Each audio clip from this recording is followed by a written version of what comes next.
น้องปลาลาอย่ามาห้องตู้ห้องตาห้องเฮียห้องปลากะดีเด้อนางห้องเฮียห้องปลากะดีเด้อนางห้องอายยันคนเขามอง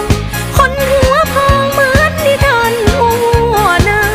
เหมือนกับคุณลูกคุณลางแม่มาคุณลางแต่อัวมักคุณลูกแม่มาคุณลางแต่อัวมักคุณลูกคำหนึ่งกะเท่าสองคำก็ยังห้องเท่าพ่อแม่ของเจ้าบ่เว้าบ่บอกสอนว่า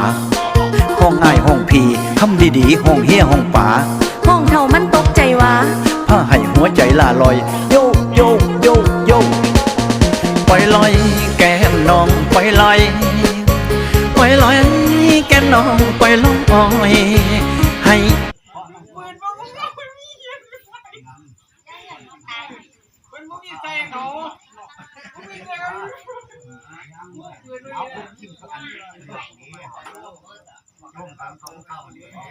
มาท่าว่าสามมึงเจ้าก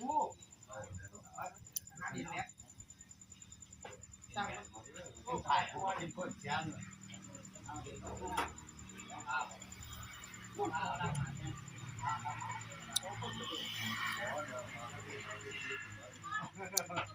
อาหารหวานเลย